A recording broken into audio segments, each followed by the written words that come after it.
Hey everybody, it is Sunday, which means it is time for Sunday Q&A. So, thank you for tuning in for this.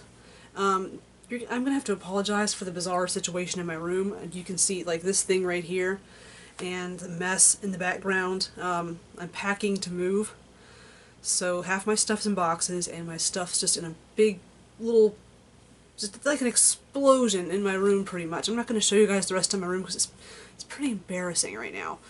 So anyway, just to get started, and I just do want to warn you, my throat is I'm like really congested today, so if I'm clearing my throat a lot and I'm coughing and hacking, I do apologize.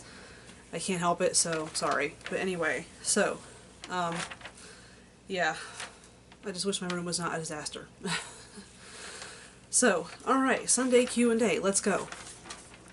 The Technic asks, do you have a favorite social media app? I would have to say it's a close call between YouTube and Facebook. I definitely like YouTube because you can like watch videos as opposed to just reading people's posts, but you can't like scroll through as many things at once. So I don't know. It's a close call. So I hope that answers that question. Gigi Hobbs asks, what do you think of the new It trailer? Okay, I watched the new It trailer. Oh, shut up. I watched the new It trailer, and I liked it. I watched it, like comparing like back to back, the old trailer versus the new trailer, and it looks pretty intriguing. Like, I would definitely go see this movie. I actually have never actually seen the It movie. Actually, I've never seen it.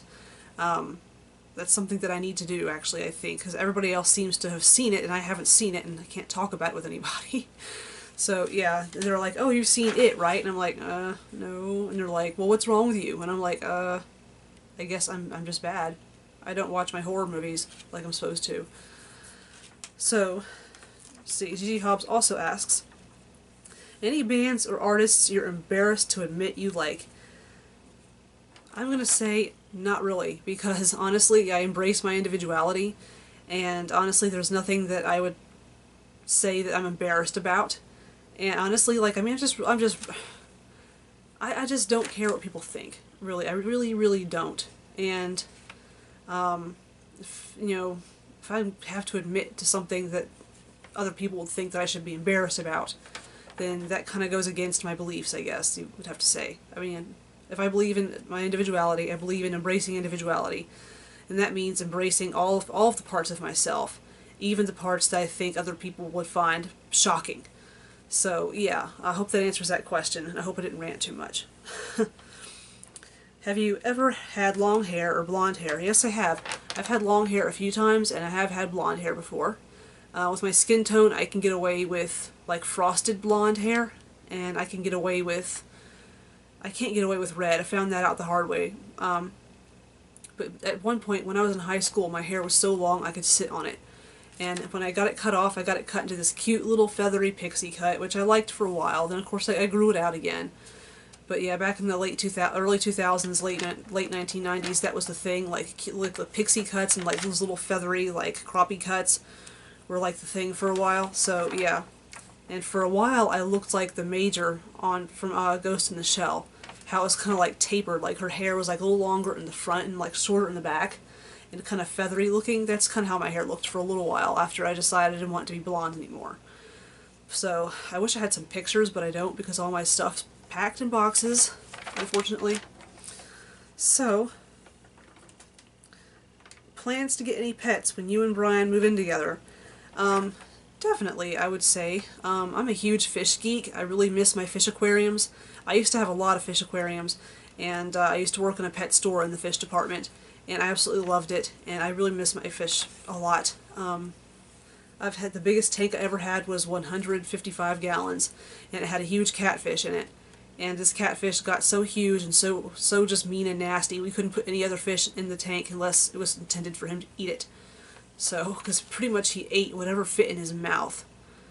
So yeah, but I do miss my catfish. My catfish's name was Happy, so I miss Happy a lot.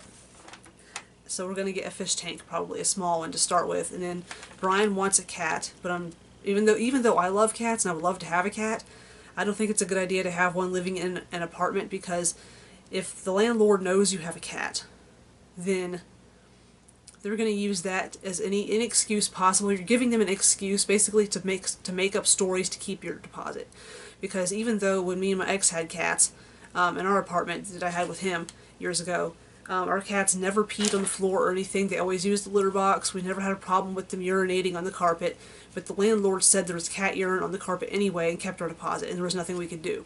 So basically, I just don't want to give a landlord an excuse to make up a bunch of shit in order to keep our deposit. So that's where Brian and I are not seeing eye to eye when it comes to pets, unfortunately. So, Death Out of Hell asks, if you were to build a house, what would be the 2 rooms you would absolutely want to design and outfit yourself? Definitely the kitchen and a craft room. The kitchen would have to have 6 burners. It would be a gas range. I would have to have a huge apron sink with a really awesome, like, swiveling and, movable faucet fixture. I would have to have like a huge brick oven for like pizza and stuff like that. I would have to have a conventional oven, conventional like gas oven or whatever. Let's see, I would want lots of really awesome storage space, a big pantry, a big hutch to display dishes and nice things on. And I've always wanted a kitchen that has a cuckoo clock. I've always wanted a cuckoo clock for some reason. And I've always wanted to put one in a kitchen. I don't know why, I just feel like it adds entertainment value to the room that's considered the gathering place in the house. So like the kitchen is supposed to be the warmest, happiest room of the house. And a cuckoo clock I think would like really help that for some reason. I just kind of like always wanted a cuckoo clock, and if I had one I would stick it in a kitchen. So yeah, definitely the kitchen. Oh yeah, granite, either granite or tile countertops. Definitely a nice, really nice like hardwood floor.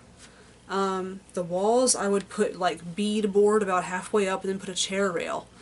And then from like there up, I don't know if I would paint or do wallpaper or what I would do. Or maybe like actually I like the idea of an old kitchen where it's all brick, like exposed brick, like a really old house. That sounds really awesome too. So definitely the kitchen would also have like a huge bay window, lots of sunlight coming in.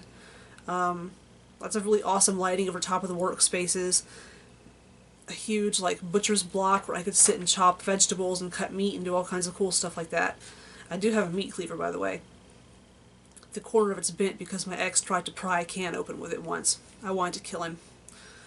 So anyway, the craft room would have a ton of built-in cabinets and shelves. It would have a double bowl sink, stainless steel sink. It'd have plenty of spots where you can like hang things up, or you can like little cubby holes in cabinets and stuff. It would have a tile floor, and the tables for the craft room, I would want those big giant black tables that they have in science classrooms in high schools.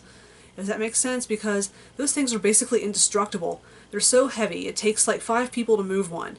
But they're indestructible. You can't scratch them, you can't burn them, you can't put graffiti on them really. It's a really nice, smooth, flat, sturdy, hard surface to work on.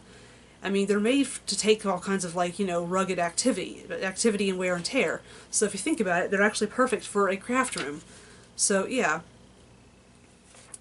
So I would want some really awesome lighting in the craft room. Maybe a sunroof, like some windows in the ceiling or something like that, so that sunlight can come in. So yeah, those are the 2 rooms I would absolutely have to furnish myself. So, and I think that is it for Sunday Q&A. Let's see. Yeah, that is it. I don't have another page here. That was a whole page pretty much. Well, not really a whole page, but it was enough. Thank you guys for asking questions. I'm going to challenge you to ask more questions for next Sunday's Sunday Q&A.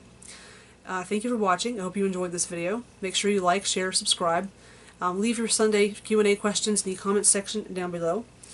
So I guess I'll catch you kids later.